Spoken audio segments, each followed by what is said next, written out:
일단 한 가지 말씀을 드리자면 8주간의 예배와 설교를 듣고 또 예배를 하면서 내가 어떤 전도의 기술을 좀 가져야 되겠다, 또는 내가 좀 전도 잘하는 사람이 되어야 되겠다, 이런 기대는 안 하시는 것이 좋겠습니다. 설교를 하는 저도 전도를 잘하는 사람이 아닙니다. 전도의 기술을 함께 나누고 연구할 능력이 제게는 없습니다.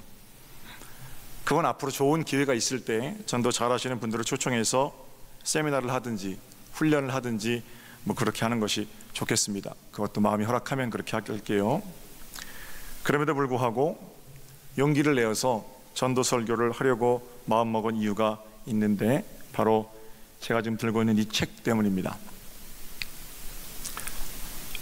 릭 리처드슨이라는 사람이 쓴 책입니다. 제목이 스타벅스 세대를 위한 전도라는 책입니다. 스타벅스 세대를 위한 전도. 사람들은 전도해야 한다는 명령 앞에서 먼저 그럼 내가 어떻게 전도하지? 이런 생각을 합니다. 가령 몇 명씩 조를 짜서 어디에 가서 어떤 방법으로 전도지를 나누고 선물을 나누는 그런 길로 전도를 택한다는 겁니다. 꼭 필요한 일이죠. 그러나 이런 준비와는 비교도 안 될 만큼 중요한 것이 있습니다. 내가 어떤 전도자가 될 것인가 하는 문제입니다. 영어로 말씀드리면 무엇을 할 것인가, to do 하는 문제가 아니고, 무엇이 될 것인가, to be 하는 문제가 100번 1000번 더 중요하다라는 겁니다. 이 책은 전도에 대한 새로운 방법을 제시하고 있지는 않습니다. 그러나 우리가 자주 접하게 되는 어떻게 전도하십시오, 이렇게 저렇게 라는 얘기와는 조금 다른 얘기가 여기 들어 있습니다. 어떤 전도자가 될 것인가, to be 또는 to become, 여기에 집중하고 있습니다. 오늘은 이 책에 있는 첫 장, 제목마다 제가 내용은 새롭게 구성합니다만 제목을 뽑을 거거든요. 첫 장의 문제 제기로 설교 제목을 뽑았습니다. 세일즈맨인가 여행 안내자인가? 전도에 있어서 여러분은 어떠십니까? 또 전도하는 저 여러분은 어떤 모습이어야 한다고 생각하십니까? 복음은 세일즈, 사고 파는 겁니까? 아니면 살아내는 것입니까? 이 두 개 답니까? 저는 복음은 물건이 아니라고 생각합니다. 돈을 주고 살 수는 물론 없고, 어떤 노력을 제공하고 얻어내는 그런 보상도 아닙니다. 복음은, 그리고 예수 그리스도 그분을 통해 허락하신 구원은 전적으로 하나님께서 우리에게 주신 선물입니다. 선물 주고 파는 사람 없지요. 선물 받아가지고 팔고 사고 그러는 거 아니잖아요. 그게 우리에게 선물을 주신 분에 대한 예의입니다. 예수님이 선물이라면 예수님 팔아서 교회 부흥시키는 거, 그 좋은 전도, 좋은 믿음이 될 수 없다라는 것입니다. 전도가 예수 팔아서 교회 부흥시키는 거 아니에요.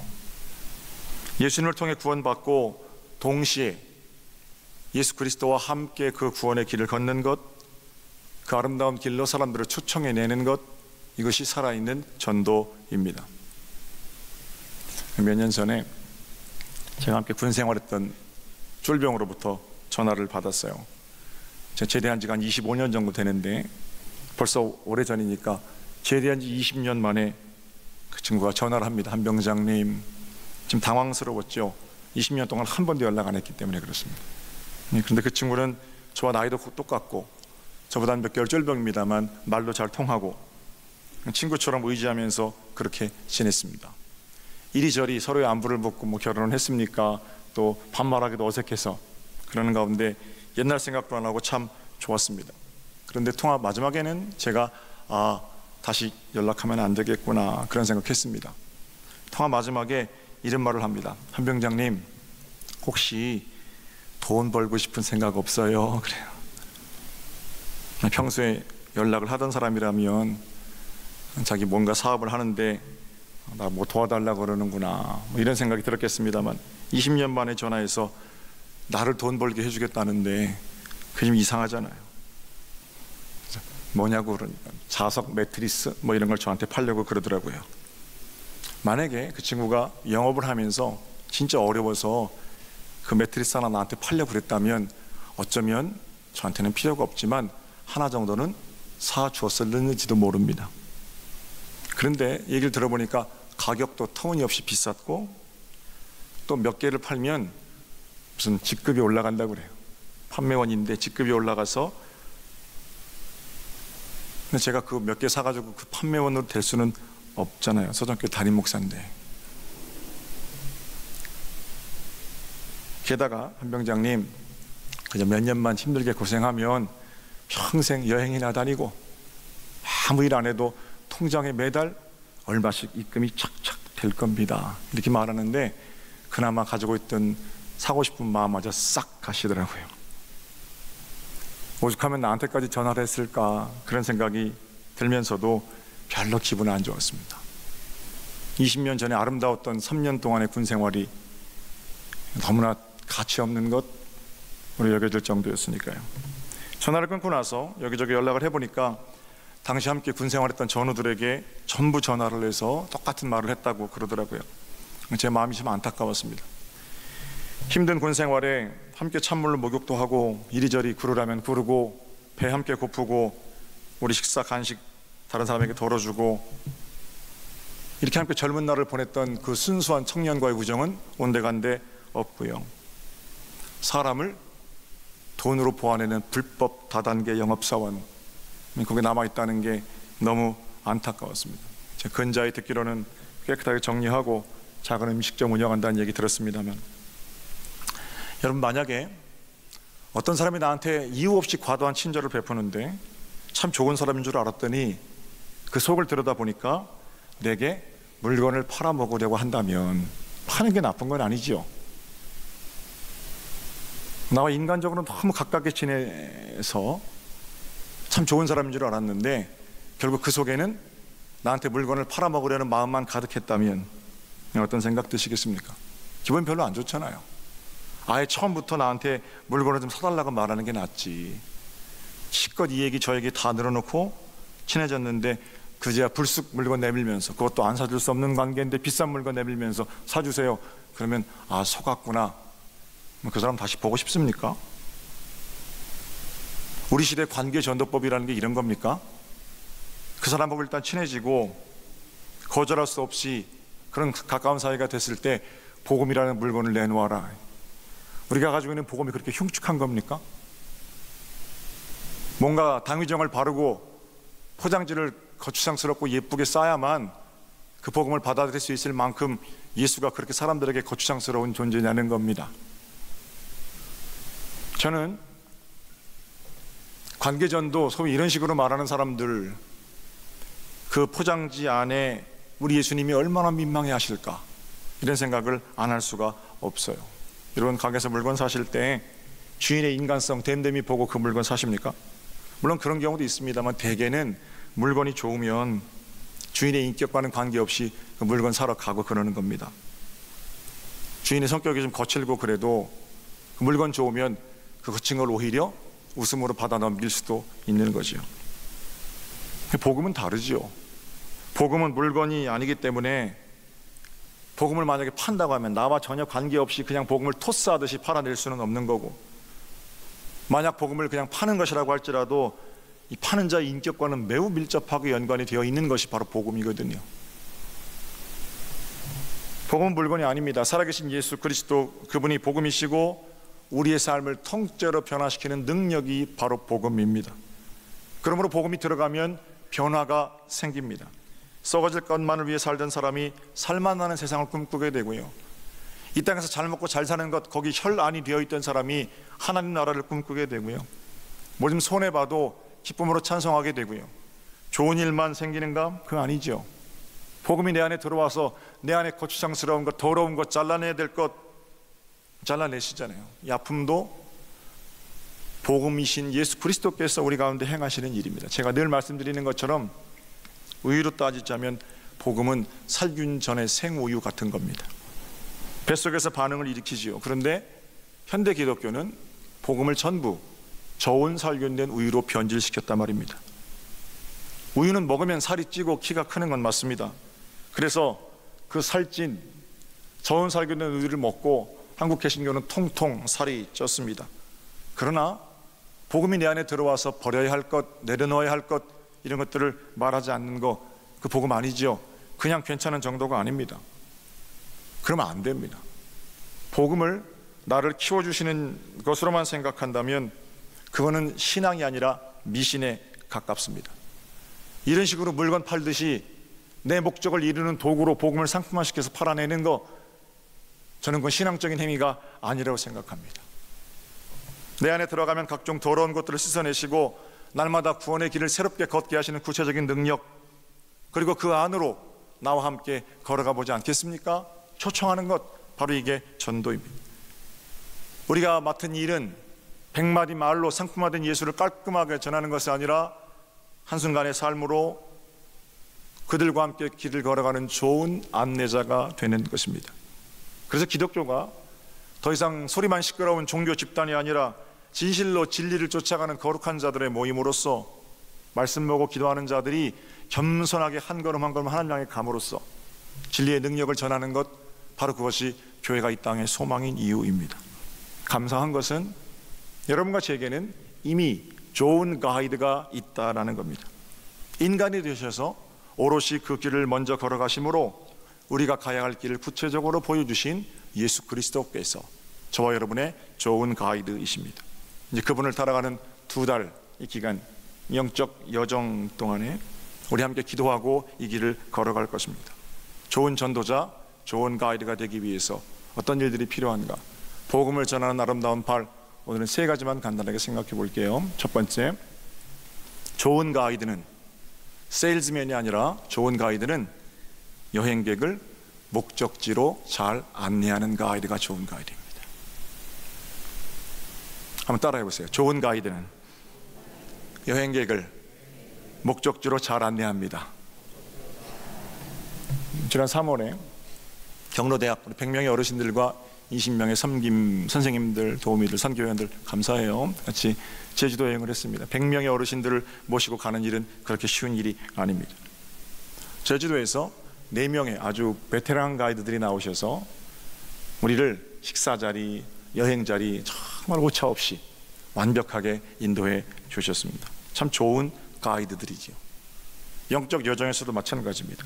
우리가 좋은 전도자가 된다는 것은 복음을 들어야 할 사람들을 우리들의 영원한 목적지인 하나님과 바르게 연결시키는 일을 하는 겁니다. 가이드의 책임은 거기까지입니다. 좋은 다리, 좋은 통로가 되는 거죠. 여러분, 믿는 자든 믿지 않는 자든 인생에서 참 많은 일들을 겪습니다. 지난 한 주간만 해도 우리 가운데 수많은 일들이 새롭게 생겼고 또 수많은 일들이 해결되었습니다. 새로운 일이 발생할 때 안 믿는 사람들의 반응은 좋은 일에 대해서는 내가 운이 좋았구나, 내가 재수가 좋았구나, 내가 이렇게 노력했는데 당연하지, 이게 생각이지요. 슬픈 일에 대해서는 반대입니다. 내가 그렇게 재수가 없나? 내가 그렇게 운이 없나? 뭐 이렇게 때로는 뉘우치기도 하고, 이것이 안 믿는 자들의 일상에서 벌어지는 일들에 대한 반응입니다. 믿는 사람들 비슷합니다. 그런데 결정적으로 다른 게 있습니다. 우리는 하나님 생각을 합니다. 좋은 일이 있을 때, 힘든 일이 있을 때 그분께로 가는 여정 중에 하나님, 이 일은 과연 어떤 의미입니까? 합격하고 승진하고 돈을 벌고 뭐 높이 올라가고 그럴 때도 우리는 물어요. 하나님, 이게 어떤 사인입니까? 병들고 힘들고 낙담하고 지쳐있을 때, 고통 중에 있을 때도 우리 똑같이 묻는 겁니다. 하나님, 이건 무슨 사인입니까? 이렇게 하나님께, 그분께로 가는 길 위에서 벌어지는 일임을 생각하고 하나님을 기억하는 거, 이게 믿는 사람들의 모습이거든요. 그렇기 때문에 안 믿는 사람들에게도 당신이 지금 당하고 있는 그 일 가운데는 어떤 끈이 달려 있습니다 라고 말해주는 겁니다. 좋은 가이드가 하는 일이에요. 슬픔을 만났습니까? 하나님은 그 슬픔에 대해서 어떻게 말씀하실까요? 기쁘고 좋은 일이 있습니까? 그 가운데 하나님께서 받으셔야 할 영광의 몫은 없습니까? 이렇게 매 순간 벌어지는 일들에 대해서 하나님을 기억하게끔 돕는 것, 그것이 영적 여정에서 하나님과 사람 사이를 연결시키는 좋은 다리, 좋은 가이드가 되는 겁니다. 모든 일에는 끈이 달려있죠. 그 끈 따라서 눈을 올려보면 마지막에 그 끈 잡고 계신 하나님 보이잖아요. 모든 사람에게 영적 감각이 있고요, 짐승들과 구분되는 점이죠. 제가 우리 권사님 댁에 신방을 갔는데 지난주에 대신방 참 잘 마쳤어요. 아드님이 참 훌륭한데 제가 어릴 때부터 같이 보고 자란 아끼는 동생이기도 합니다. 평택 지역에서 노무사를 해요. 학창 시절에는 신앙생활 너무 잘했는데 결혼도 하고 돈도 벌고 바쁘게 사느라고 교회를 못 나옵니다. 대신방 하면서 권사님 기도 제목을 좀 주세요 그랬더니 우리 권사님, 목사님 아시잖아요, 저 딱 하나 기도 제목 있는데 우리 아들 신앙생활 하는 거 그것밖에 기도 제목 없어요. 그렇게 말씀을 하십니다. 덧붙이시기를, 목사님 우리 애가 집에 와가지고 자기 아들 데리고 부인 데리고 와서 제일 먼저 하는 일이 뭔지 아세요? 예, 권사님 뭡니까? 엄마 기도해 주세요 그런다는 거예요. 오자마자 무릎 꿇고 기도해 달라고 그러고, 밥 먹을 때도 자기는 교회든 예배당은 안 나오면서 엄마 기도해 주세요, 우리가 엄마 기도 때문에 살아요 그런데요. 그러니까 이 권사님 말씀은 이제 곧 예배당 나올 거라는 거예요. 예배당만 안 나오지 얘가 너무너무 좋은 신앙이 있냐는 거예요. 제가 앉아서 이제 교회만 나오면 되는군요, 내 영혼을 소생시키시고 자기 이름을 위하여 의의 길로 인도하시는다, 그 말씀을 가지고 우리의 영혼을 소생 다시 살리시고 회복시키시는 하나님 말씀을 그날 증거했습니다. 한번 생각해 볼까요? 예배당에는 못 나오지만 엄마를 만나면 기도해달라는 그 아들 뭘 좀 알고 있는 거죠. 크고 작은 열쇠 하나님이 쥐고 계시다는 거 그 아들은 알고 있는 겁니다. 지금은 바쁘고 믿음도 연약해서 떨쳐 일어나 하나님께로 매주 나와서 예배하지는 못하지만 언젠가는 내가 믿음의 사람이고 서정교회 교인이고 하나님께로 돌아갈 거다, 이렇게 생각하는 거죠. 어떻게 알게 됐습니까? 그 아들이 예배당 나온 지가 벌써 10년이 넘었는데 어떻게 10년 동안 그 믿음 가지고 있는 겁니까? 만날 때마다 엄마가 기도하는 모습을 보여줬기 때문에 그래요. 어릴 적에 무슨 일이 벌어질 때마다 이거 잘했다 우리 아들 칭찬하기 전에 먼저 무릎 꿇고 하나님 감사합니다 가르쳐 준 거예요. 잘 다니던 직장을 그만두고 어찌할지 몰라 방황할 때 아이고 어떻게 부산 떨고 사람들 만나러 다니는 게 아니고 같이 기도하자 손잡고 무릎 꿇고 기도했던 엄마의 모습을 기억하기 때문에 그 아들은 모든 순간에 하나님께서 다스리고 계시다는 사실을 인지하는 거예요. 생득적으로 또는 삶에서 엄마를 통해 깨닫게 된 하나님에 대한 감각. 이게 어떻게 생긴 겁니까? 엄마가 하나님과 그 아들을 연결시키는 좋은 가이드가 됐기 때문에 그래요. 좋은 다리가 됐기 때문에 그렇습니다. 뭔가 아들이 잘했을 때 잘했어 우리 아들 칭찬하기 전에 먼저 붙들고 기도하고, 뭔가 딸이 실망할 때 그러게 내가 이렇게 낙담하고 못 망하고는 내가 그렇게 하기 전에, 감정을 표현하기 전에 딸의 문제를 붙들고 하나님 앞에 기도하고, 아 그렇게 하는 거구나, 내 인생은 하나님과 그렇게 연결되어 있구나 라는 것을 깨닫게 되는 거죠. 그게 좋은 가이드예요. 좋은 전도자가 되는 건 어떤 거예요? 세상 가운데 나가서 하나님은 그 일에 대해서 어떻게 생각하실까요? 우리 함께 기도합시다. 그 일에는 분명히 끈이 달려 있는데 절망의 침륜에 빠진 당신을 끌어올리실 텐데 그때 하나님께 뭐라고 하시겠어요? 지금 높습니까? 그거 다 마지막에 있는 건데 하나님은 뭐라고 생각하실까요? 하나님에 대한 감각들을 가지고 하나님과 그 사이에 좋은 다리가 되는 거, 이게 좋은 가이드입니다. 우리 문권사님이 좀 편찮으셨어요. 지난 주일날 제 사무실에 오셔서 기도 받으셨습니다. 목사님 이제 큰 병원 가서 검사 받는데 기도해 주세요. 그래서 열심히 기도했습니다. 하나님 우리 권사님 검사 결과 좋게 나오게 해주세요. 화요일 저녁에 모르는 번호가 전화가 와요. 전화 반대편에서 우리 권사님 번호 이제 저장을 안 해놨기 때문에, 목사님 병원에서 검사 받았는데요 전부 다 괜찮대요 그래요. 그런 목사님 기도 덕분입니다. 그 감사한 일이죠. 그러나 제 기도 덕분입니까? 아니에요. 저는 전화기에 대고 권사님 믿음 덕분입니다 그랬어요. 근데 권사님 믿음 때문에 난 겁니까? 그것도 아니에요. 제가 보기에 어떤 특별한 사람의 기도나 특별한 사람의 믿음 때문에 그렇게 말할 수는 있습니다만 더 중요한 건 전부 뭐예요? 하나님의 은혜란 말이에요. 그러면 그렇게 병이 낫고 또는 검사 결과 아무 이상이 없다는 그 순간에 뭘 기억하는 거예요? 하나님을 기억하도록 하나님과 그 사건 사이에 좋은 다리가 되는 거예요. 이게 좋은 가이드죠. 좋은 가이드는 목사님 기도 때문에 낫습니다. 아, 네, 제 기도가 좀 세요. 이게 아니고요. 하나님께서 주셨습니다. 하나님께서 하셨습니다. 매 순간 이렇게 하나님께로 연결시키는 가이드가 좋은 가이드입니다. 우리 주변에 여러분 힘들어 고통하는 사람들이 있습니다. 그런가 하면 아직도 어디로 가는지 모르고 방황하는 사람들이 참 많습니다. 사건마다 하나님을 기억할 수 있도록 좋은 다리, 좋은 안내자가 되어주시기를 주님의 이름으로 부탁을 드립니다. 좋은 가이드의 특징이에요. 8주 동안 우리가 두 번째로 생각해 볼 것은 좋은 가이드는 진정성이 있어야 합니다. 가이드가 일을 조금 못해도 나를 위해서 일한다는 걸 알면 감동이 되지요. 일은 완벽하게 잘하는데 나와는 아무런 상관없는 일이라면 감동도 없는 거고 여행 가서 재미 하나도 없는 거죠. 성경에는 우리보다 앞서간 수많은 신앙의 선배들이 등장합니다. 그들도 똑같이 하나님 앞에서 우리와 함께 신앙생활하는 사람들입니다. 시대만 좀 달랐죠. 예수 그리스도, 그분이 완벽하신 가이드라면 성경에 나와 있는 수많은 신앙의 선배들 역시 좋은 안내자들입니다. 그런데 참 놀라운 사실은 그 좋은 안내자들의 면면을 기록할 때 잘한 것들만 기록해 놓지 않았다는 겁니다. 아브라함도 다른 남자에게 2번씩이나 자기 아내를 잠자리 파트너로 내어주는 그러한 사람이잖아요. 믿음의 조상이 될 자격이 없죠. 모세, 사람이 다혈질일 수 있어요. 그런데 얼마나 다혈질이면 돌로 사람을 때려 죽입니까?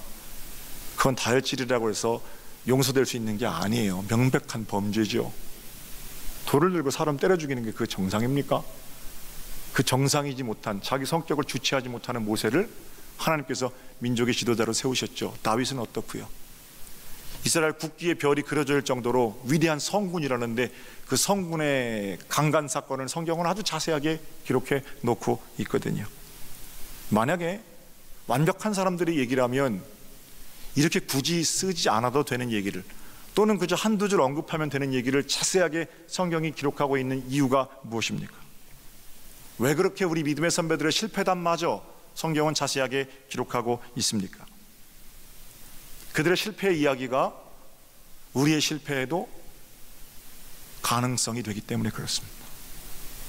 실패한 그들을 믿음의 조상으로, 실패한 그들을 민족의 지도자로, 실패한 그들을 이스라엘의 성군으로 세우신 하나님께서 각종 실패를 겪고 있는 저와 여러분의 삶 한가운데 오셔서 너도 이 시대의 모세가 될 수 있고, 너도 이 시대의 다윗이 될 수 있고, 너도 이 시대의 아브라함이 될 수 있다 라고 말씀해 주시는 또 다른 격려이기 때문에 그렇습니다. 아브라함의 비겁함에서 나의 비겁함을 보고, 모세의 다혈질에서 나의 성질머리를 보고, 다윗의 음흉함에서 나의 은밀한 범죄들을 보고 하나님 앞에 뉘우쳐 회개하는 자들을 다시금 이 시대의 위대한 가이드로 세우시려는 하나님의 계획, 거기 있다라는 겁니다. 좋은 가이드는 자신을 숨기지 않습니다. 성경이 위인들의 약한 부분을 그대로 드러내고 있는 것처럼 우리 또한 안 믿는 사람들에게 가서 예수 믿어 보니까 이게 좋아, 이게 좋아, 너무 좋은 것만 얘기하면 안 된다는 거예요. 힘들고 어려운 일이 있는데 힘들고 어려운 일 속에서 다시 일어나게 하신 하나님, 그 하나님께서 여과 없이 가감 없이 보여줄 수 있어야 그게 좋은 가이드입니다. 강한 것들만 얘기하지 마십시오. 오히려 내가 약할 때 하나님께서 내 안에 어떻게 강함이 되셨는지를 증거하는 거예요. 약한 모습 그대로 진솔하게 사람들에게 이야기하는 겁니다. 완벽한 가이드를 하나님 부르시는 게 아니에요. 진실한 가이드를 하나님 부르십니다. 그러기 위해서는 내가 어떤 완벽한 체험을 해서가 아니에요. 이제까지 역사하신 하나님의 은혜를 내가 경험한 것만 가지고도 충분히 하나님께 인도하는 좋은 가이드가 될 수 있다는 거예요. 예수 믿어보니까 이런 불편함이 있지만 이런 불편한 거는 비교도 안 되는 하늘 평강이 있습니다. 예수 믿어보니까 내 마음대로 살지는 못하지만, 내 마음대로 성질을 부리고 살지는 못하지만 그렇게 참으면서 오는 평강이 내 가운데 있습니다.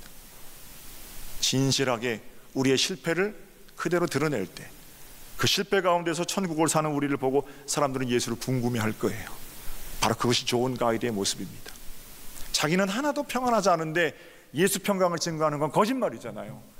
자기 마음 가운데 하나도 기쁨이 없는데 예수님, 그러면 자다가도 벌떡 일어나는 그 중심이 회복되지 않았는데, 과거에는 그랬는지 몰라도 지금은 예수 십자가 아무 감각이 없는데 어떻게 우리가 전도자가 됩니까? 먼저 내 안에 진정성 있는 예수 그리스도의 생명, 살아서 꿈틀거리는 그것 가지고 나가는 진실함이 우리를 좋은 가이드로 인도할 거고, 그렇게 좋은 가이드를 통해서 하나님께서 8주 동안 생명의 일들을 분명히 더해 가실 겁니다. 자, 세 번째 마지막입니다.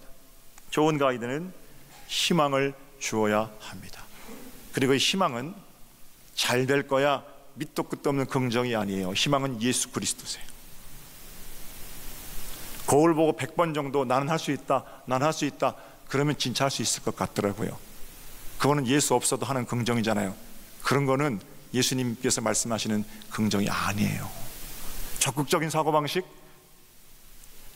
사고방식을 가지려면 무조건 내 뜻이 이루어진다, 이게 아니고요, 하나님께서 하실 일들에 대한 믿음의 여백이 훨씬 더 중요합니다.